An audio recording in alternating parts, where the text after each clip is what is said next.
Publicado em Paris, em 18 de abril de 1857, o Livro dos Espíritos é o marco inicial de uma nova fase da evolução humana. O Espiritismo baseia-se na solidez deste livro, na credibilidade e sabedoria de suas fontes espirituais, na pureza de sua moral evangélica, nos meios de transmissão mediúnica e na coerência de suas revelações. A característica essencial de qualquer revelação tem que ser a verdade. Revelar um segredo é tornar conhecido um fato. Se é falso, já não é um fato e, portanto, não existe revelação.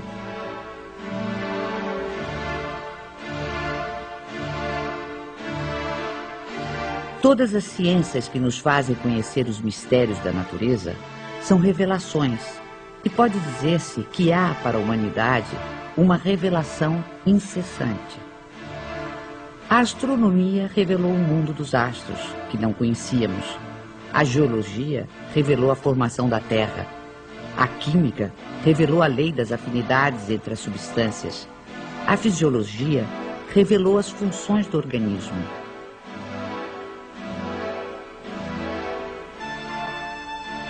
Copérnico, Newton, Galileu, Laplace e Lavoisier foram reveladores. O Espiritismo, dando-nos a conhecer o mundo espiritual que nos cerca e, por conseguinte, o nosso destino depois da morte, é uma verdadeira revelação na acepção científica da palavra. A revelação espírita é de origem divina e de iniciativa dos espíritos, sendo a sua elaboração fruto do trabalho humano.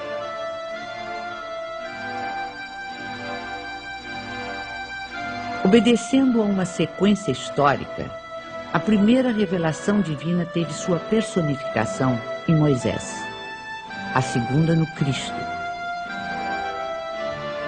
A terceira não a tem em um só indivíduo. Aí está um caráter essencial de grande importância. A revelação espírita, ou terceira revelação, é coletiva no sentido de não ter sido dada como privilégio a pessoa alguma. Foi espalhada simultaneamente por sobre a Terra a milhões de seres humanos de todas as idades e condições.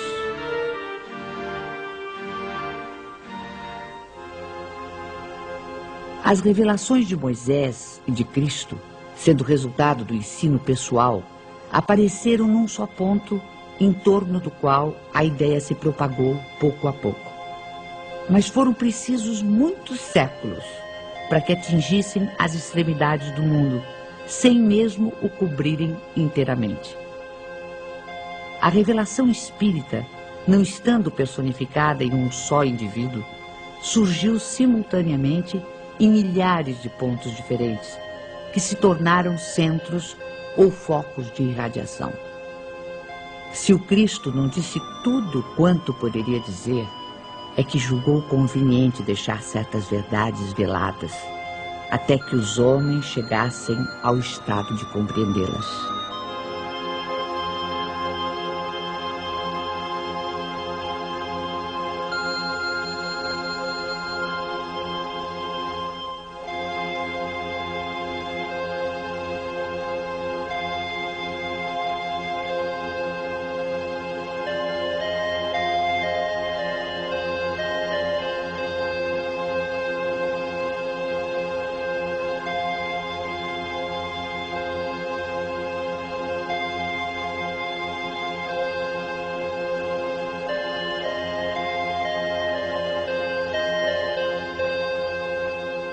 Mas quem toma a liberdade de interpretar as escrituras sagradas? Quem tem esse direito?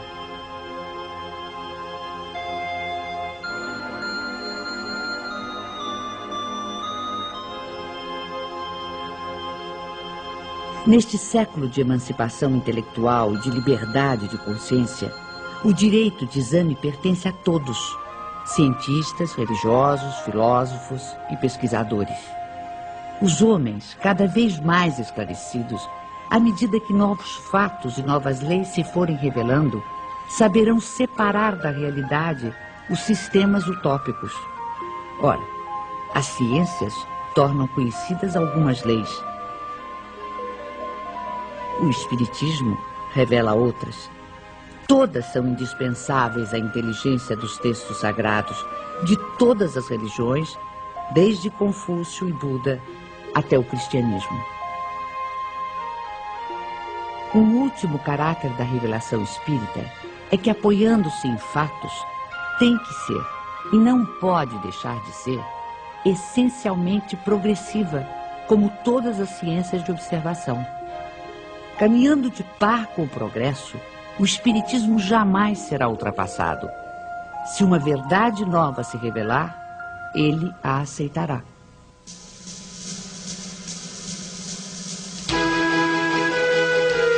Hoje, mais de 100 anos depois da publicação de O Livro dos Espíritos, nenhum dos princípios fundamentais do Espiritismo foi abalado. Todos permanecem intactos. E isso num século em que o mundo sofreu radicais transformações em todos os campos do conhecimento.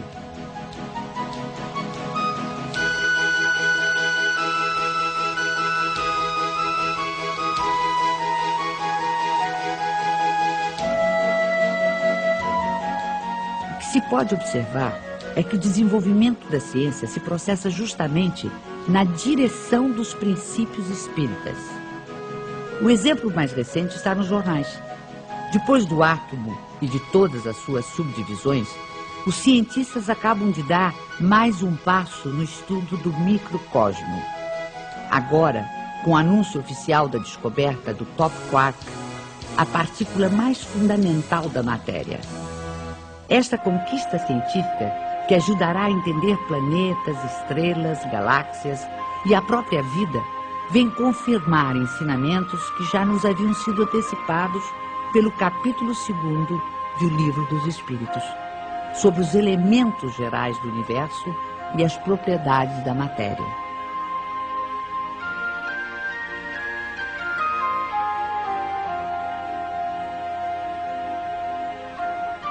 Além de O Livro dos Espíritos, outras obras básicas compõem a codificação espírita. O Livro dos Médiuns, o Evangelho segundo o Espiritismo, o Céu e o Inferno e a Gênese desenvolvem, aprofundam e consolidam os princípios do Espiritismo. Todos esses princípios, que resultam dos ensinamentos dos Espíritos, foram sistematizados e codificados por Allan Kardec. Hippolyte Léon Denisard Rival, que mais tarde viria a adotar o pseudônimo de Allan Kardec, nasceu na cidade de Lyon, na França, no dia 3 de outubro de 1804. Com a idade de 10 anos, seus pais o enviaram para estudar em Yverdon, na Suíça, onde se localizavam um dos institutos de ensino mais famosos e respeitados em toda a Europa. Fundado pelo educador suíço Johann Pestalozzi, o instituto era uma espécie de escola modelo, admirada pela aristocracia, altas personalidades políticas, científicas, literárias e filantrópicas. Depois de haver concluído seus estudos em Yverdon, Rival tornou-se conceituado mestre, não só em letras, como em ciências. Distinguindo-se também como notável pedagogo, publicou diversos livros didáticos e contribuiu com planos e métodos para a reforma do ensino francês. Esta longa experiência pedagógica habilitou o professor Rival para outra tarefa, a codificação do Espiritismo. Aos 65 anos incompletos, vitimado por um aneurisma, Allan Kardec faleceu em sua casa enquanto trabalhava. 31 de março de 1848, Em Hydesville, dos Estados Unidos da América, manifestações de forças inteligentes intervindo no plano físico assinalam o surgimento do espiritismo através da fenomenologia mediúnica. A seriedade desses acontecimentos teve imensa repercussão até mesmo na Europa. Os fenômenos ocorreram numa tosca cabana, residência da família Fox, adeptos da Igreja Metodista. No primeiro diálogo registrado entre as irmãs Fox e o espírito de um mascate de nome Charles Rosbach, usaram-se letras do alfabeto para a formação de palavras, mediante convenção de que a cada letra corresponderia a determinado número de pancadas. Estava, portanto, descoberto o processo adotado para as comunicações entre os dois mundos. Pode-se dizer que o fenômeno das mesas girantes, que se seguiu aos acontecimentos de Hydesville, preparou o advento do espiritismo, despertando o interesse dos homens de ciência, dentre eles o professor Ribard ou Allan Kardec.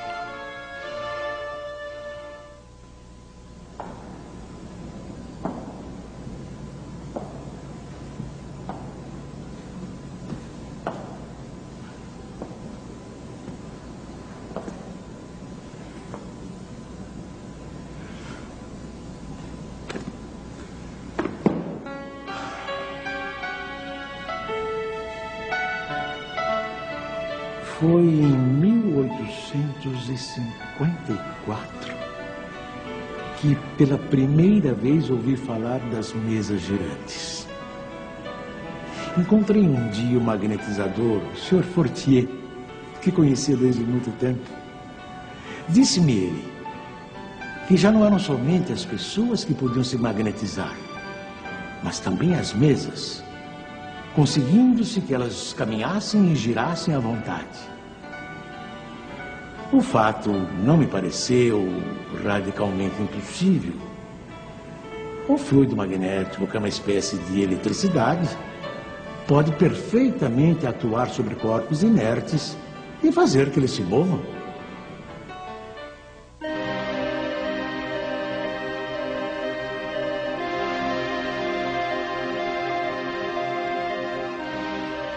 Algum tempo depois, encontrei-me novamente com o Sr. Fortier, que me disse ter um fato muito mais extraordinário. A mesa não só se movia, como também falava. Interrogada, ela respondia através de sinais.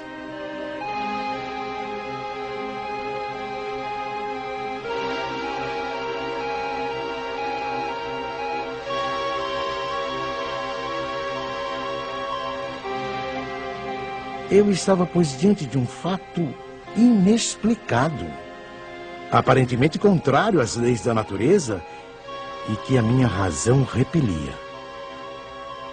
Sabia apenas que as experiências eram realizadas em presença de pessoas honradas e dignas de fé.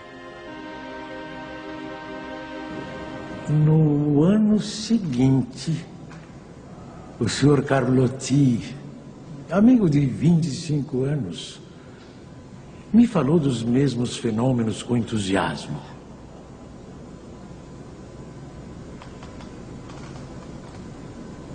Foi ele o primeiro a me mencionar a intervenção dos espíritos. E me contou tantas coisas surpreendentes que, longe de me convencer, me aumentou as dúvidas.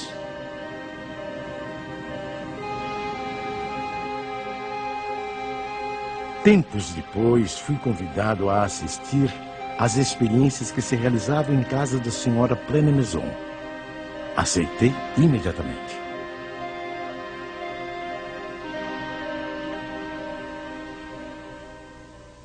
Foi aí que, pela primeira vez, presenciei o fenômeno das mesas que giravam, saltavam e corriam. Assisti então a alguns ensaios muito imperfeitos da escrita mediúnica.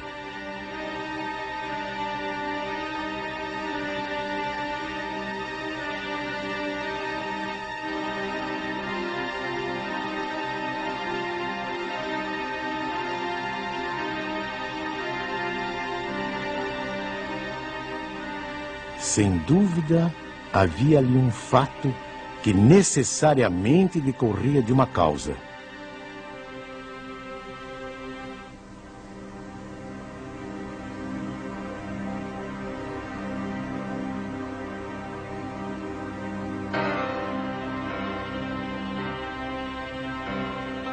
Foi nessas reuniões que comecei os meus estudos sérios de espiritismo.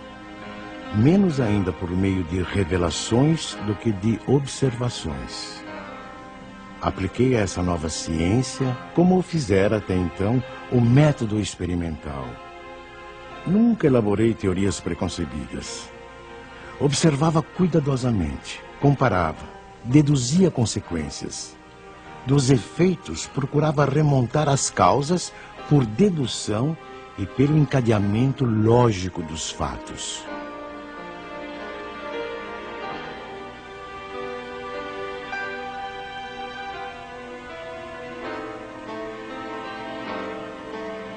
Um dos primeiros resultados que colhi das minhas observações foi que os espíritos, nada mais sendo do que a alma dos homens, não possuíam nem a plena sabedoria, nem a ciência integral.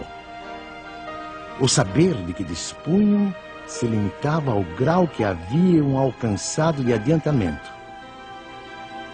A opinião deles só tinha o valor de uma opinião pessoal. Esta constatação me preservou de acreditar na infalibilidade dos espíritos e me impediu de formular teorias prematuras, tendo por base o que fora dito por alguns deles.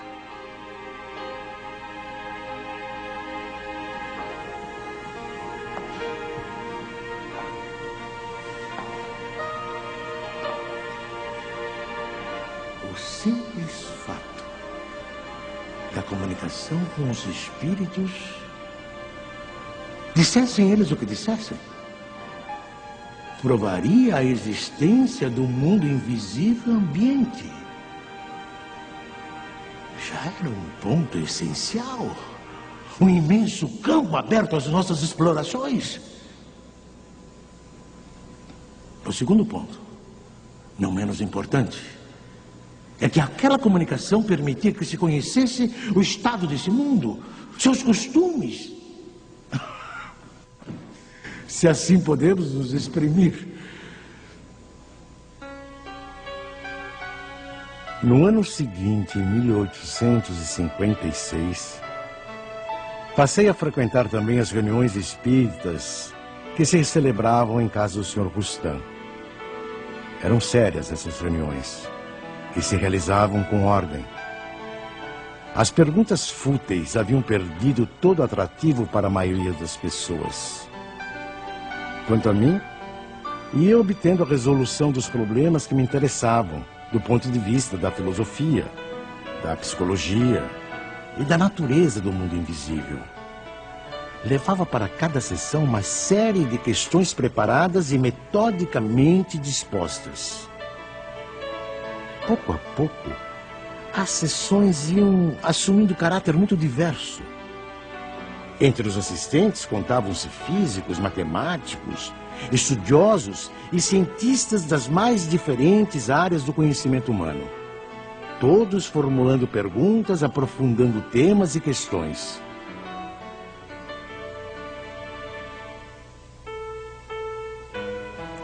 Mais tarde, quando vi que aquilo constituía um todo e ganhava as proporções de uma doutrina, tive a ideia de publicar os ensinos recebidos.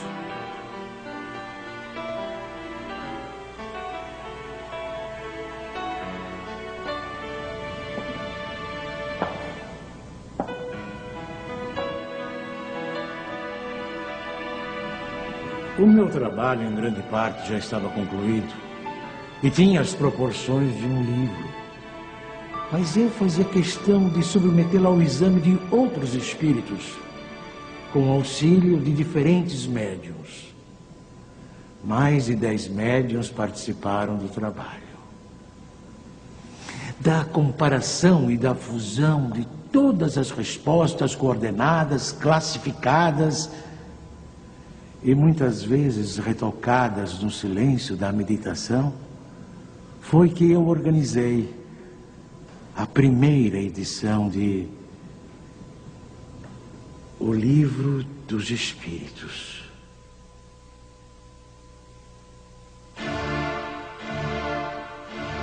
O Livro dos Espíritos foi elaborado através do diálogo, uma das formas mais livres e ricas da tradição filosófica. Hegel definiu a estrutura do diálogo em tese, antítese e síntese. Marx e Engels deram a ele o sentido materialista e revolucionário.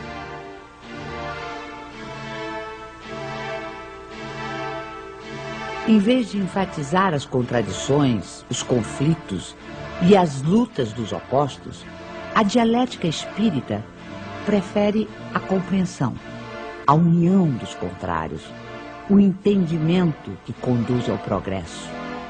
Pela primeira vez surge uma comunicação como esta. O mundo do desconhecido se vai revelando ao ser humano, que passa a poder avaliar, de modo objetivo e racional, o sentido maior de sua existência terrena, a importância do cumprimento das responsabilidades assumidas, a finalidade do aprendizado individual e coletivo para o aperfeiçoamento de todos e de cada um, sem exceção.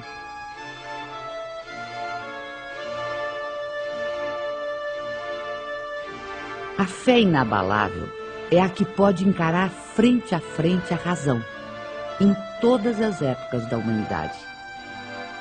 É aí que reside a principal força do Espiritismo. Força que não fica apenas circunscrita ao plano filosófico, mas que também se estende aos planos científico e religioso. Científico, porque o Espiritismo é uma ciência que demonstra experimentalmente a existência da alma e sua imortalidade. O diálogo ou intercâmbio mediúnico entre o mundo espiritual e o mundo corporal vem abrir uma nova era nos estudos espirituais.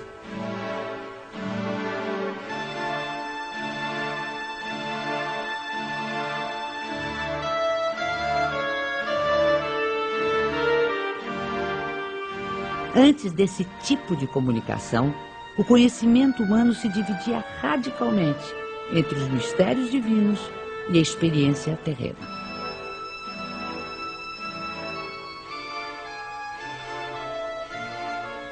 A dialética espírita modifica essa ordem de coisas, mostrando a possibilidade de tratarmos os temas espirituais através da mesma razão que aplicamos às questões materiais. Assim, o Livro dos Espíritos se apresenta como um marco definitivo. Antes dele, tínhamos o espiritualismo utópico. Com ele, e depois dele, dentro dos ensinamentos da doutrina, temos o espiritualismo científico.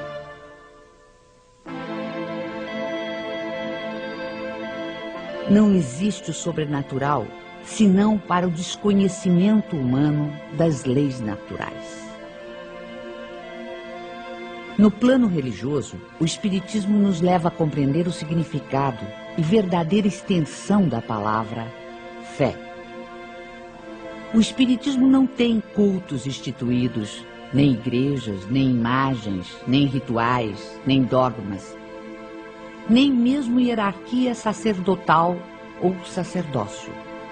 Através dos ensinamentos espíritas, pode-se fazer uma diferença entre religião propriamente dita e religiões no sentido de seitas humanas.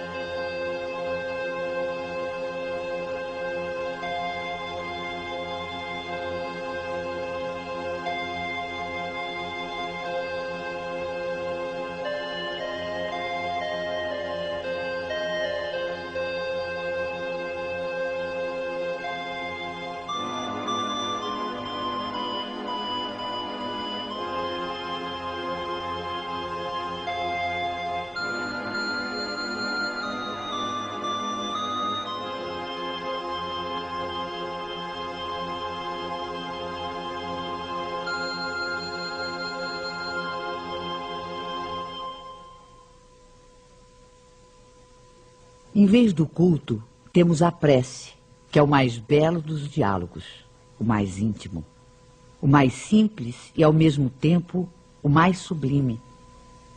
Pela prece sincera, pensamos em Deus numa evocação de pedido, de agradecimento ou de glorificação.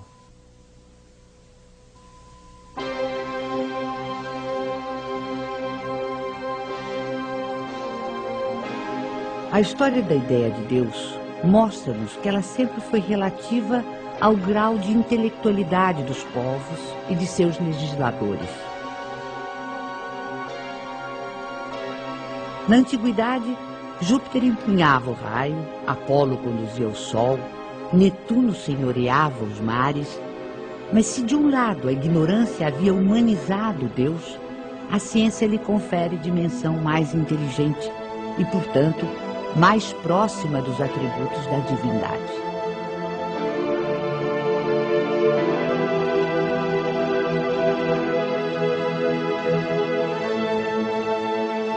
Racionalmente não é possível admitir um efeito sem causa. Olhando o universo imenso, a ordem e harmonia a que obedece a marcha dos mundos inumeráveis, olhando ainda os seres da natureza, o reino vegetal e os minerais, com suas admiráveis variedades,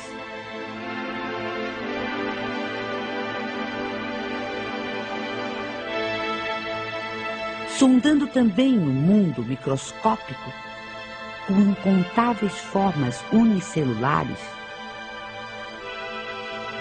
toda essa imensidão, profusão e beleza nos obriga a crer em Deus como causa necessária.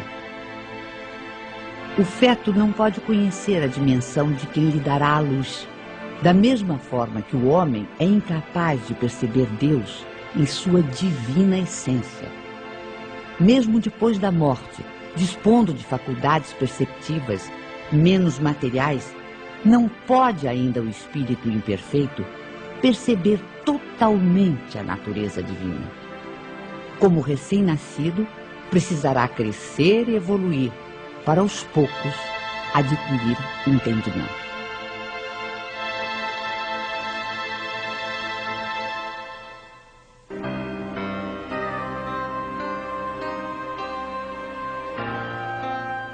No estágio evolutivo em que se encontra, é pelo sentimento, mais do que pelo raciocínio, que o homem pode compreender a existência de Deus.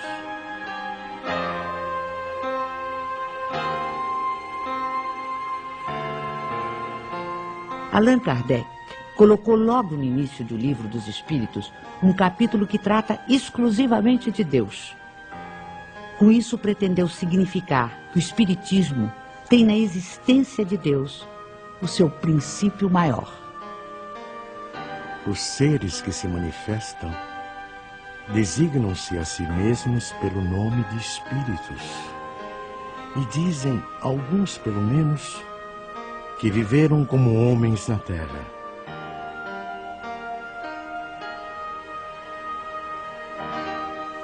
Os principais ensinamentos que eles nos transmitiram. Deus é eterno, imaterial, imutável, único, todo-poderoso, soberanamente justo e bom.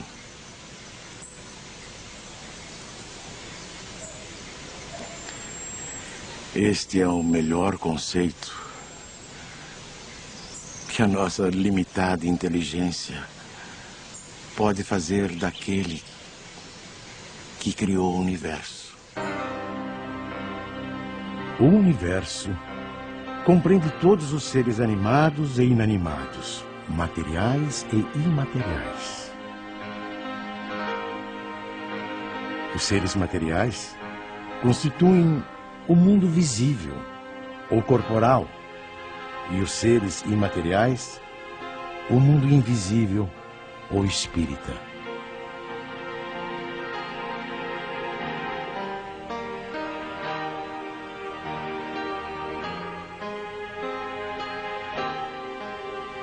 O mundo espírita é o mundo normal, primeiro, eterno.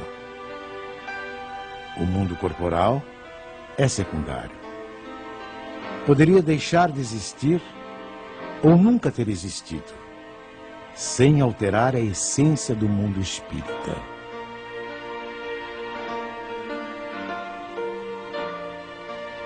Os espíritos revestem temporariamente um invólucro material, perecível, e sua destruição pela morte os devolve à liberdade.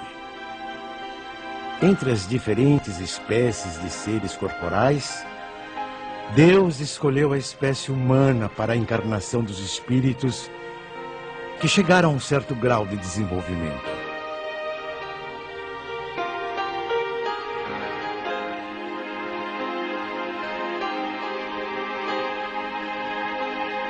A alma é um espírito que encarnou e, portanto, um ser imaterial e individual que reside em nosso corpo e a ele sobrevive.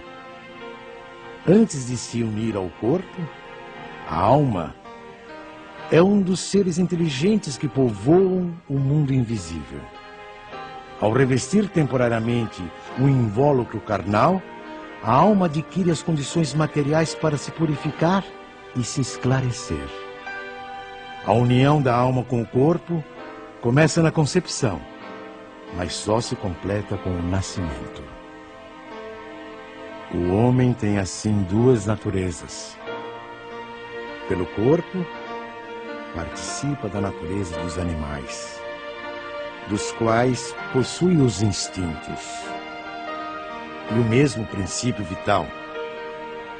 Pela alma, participa da natureza dos espíritos. O perispírito é uma espécie de laço semimaterial que une corpo e espírito. É preciso que seja assim, para que os dois possam se comunicar um com o outro. A morte é a destruição da parte mais grosseira.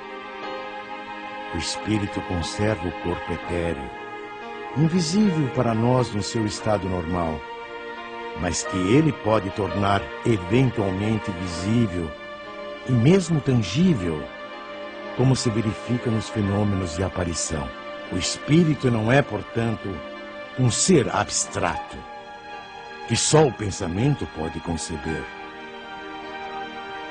É um ser real e definido. As diferentes encarnações ou existências corpóreas do espírito são sempre progressivas e jamais regressivas. Mas a rapidez do seu progresso depende dos esforços que ele faça para chegar à perfeição. A vida terrena seria assim uma espécie de escola, em que os alunos, embora nunca regridam às séries anteriores, são obrigados a repetir de ano até compreenderem o que lhes foi ensinado.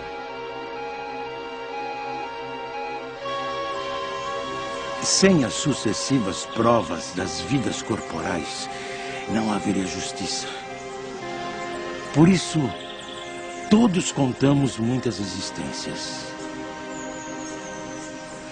O principal objetivo da reencarnação reside no melhoramento progressivo da humanidade.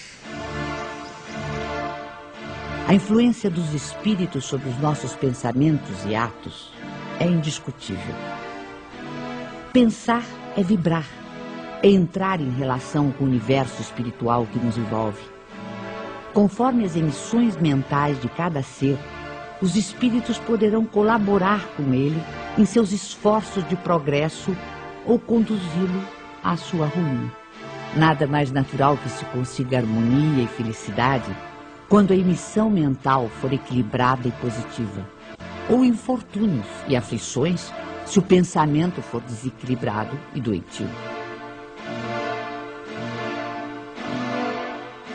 A força e o trabalho da mente estão na base de todas as transformações pessoais e coletivas da humanidade. Porque nós, indivíduos e povos, realmente evoluímos em profunda comunhão telepática com todos aqueles espíritos encarnados ou desencarnados que se afinam conosco.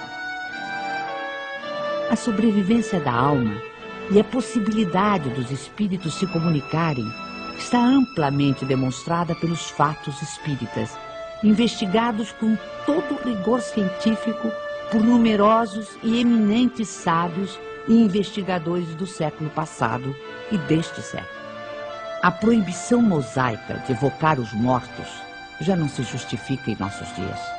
O intercâmbio espiritual ou mediúnico, praticado pelo Espiritismo, se faz pelo predomínio da razão e da ciência e tem como principal finalidade a elevação espiritual e o aperfeiçoamento dos espíritos encarnados e desencarnados com base nos sentimentos de solidariedade e de fraternidade.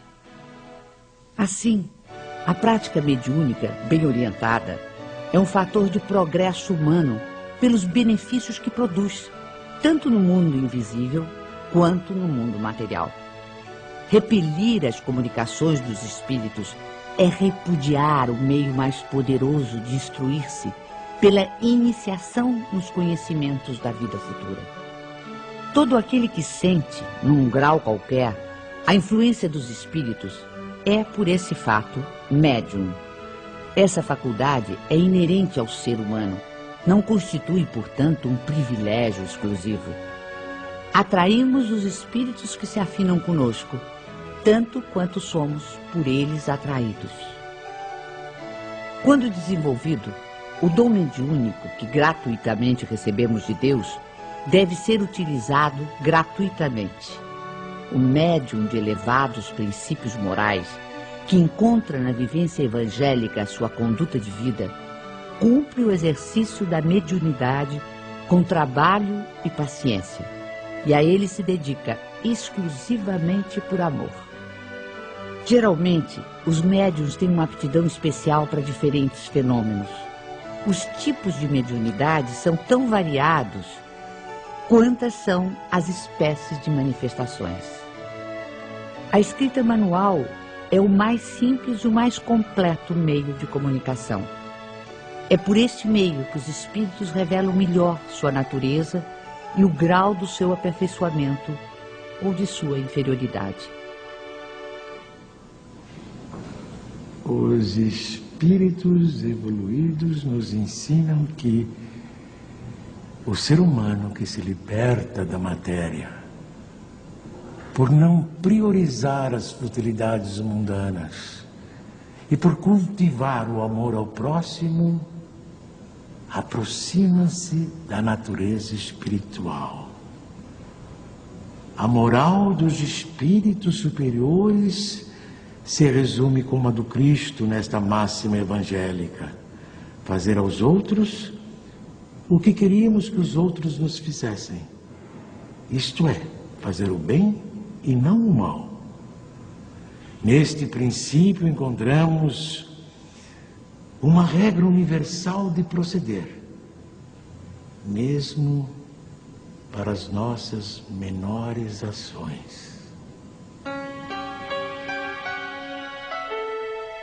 Cada um de nós deve tornar-se útil, segundo as faculdades e os meios que Deus nos colocou nas mãos para nos provar.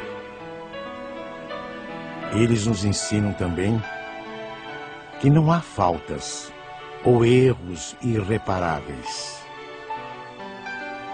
O ser humano encontra o meio necessário nas diferentes existências para avançar segundo o seu desejo e os seus esforços em direção à perfeição, que é o seu objetivo final.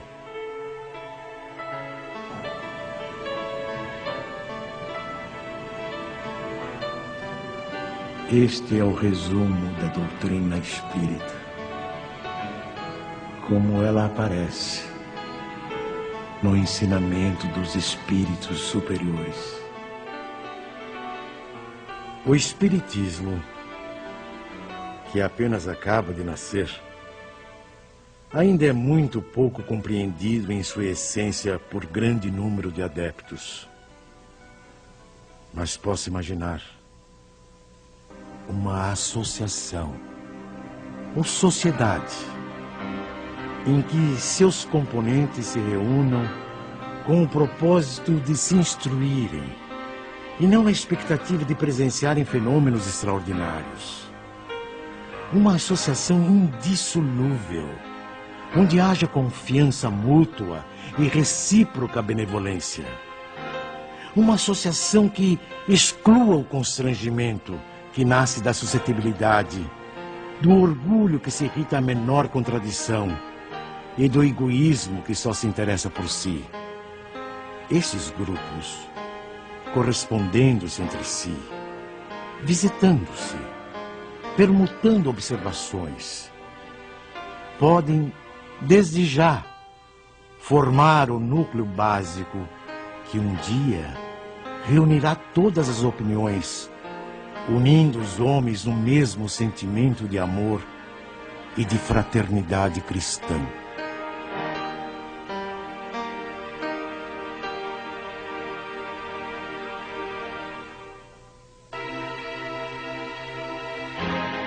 Assim, embora tenha previsto a possibilidade de as reuniões espíritas atraírem um número bastante elevado de participantes, Kardec aconselha que estas reuniões se multipliquem, de preferência através da constituição de grupos menores. Espalhados por todo o mundo, os centros espíritas constituem-se em abençoadas escolas. São centros de estudo, de fraternidade, de oração e de trabalho. Pelo volume de obras que realizam, tornaram-se também verdadeiras instituições sociais e assistenciais, que têm sempre presente o espírito do núcleo básico de que nos fala Kardec. Núcleo de amor, onde o aperfeiçoamento individual é prioritário, porque leva naturalmente ao aperfeiçoamento do grupo social e da humanidade.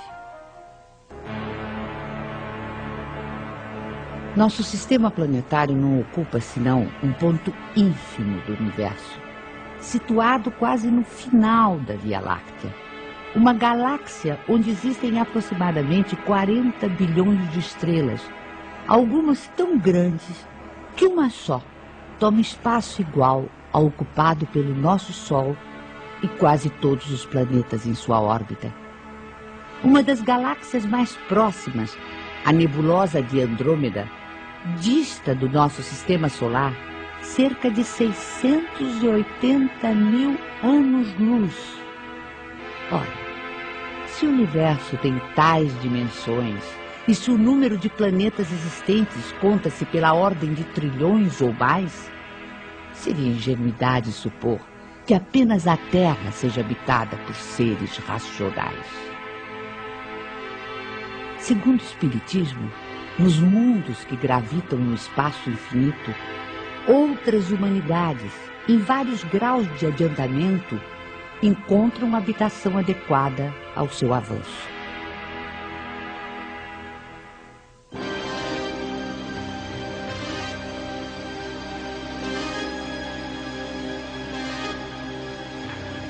Dentre os mundos inferiores, encontra-se a Terra, com suas expiações e provas, com seus extremismos políticos, intolerâncias ideológicas, fanatismos religiosos, injustiças sociais.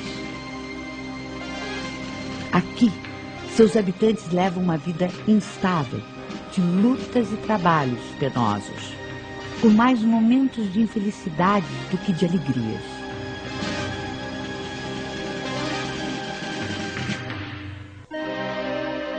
A época atual é de transição, época em que convivem os espíritos de vários níveis de adiantamento. Assistimos à partida de uns e a chegada de outros. A evolução é contínua. Em cada criança que nascer, em vez de um espírito atrasado e inclinado ao mal, que antes nela encarnaria, virá um espírito mais adiantado e propenso ao bem.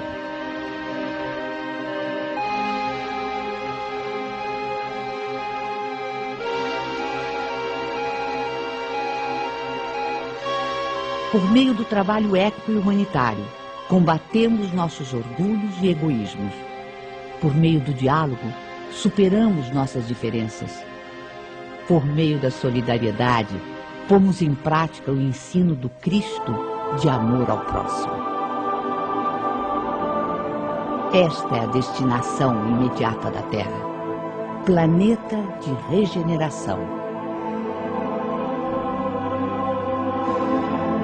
Continuando no seu progresso ininterrupto, a Terra e sua humanidade ascenderão a planos cada vez mais altos, até a perfeição a que todos os mundos e seres estão predestinados.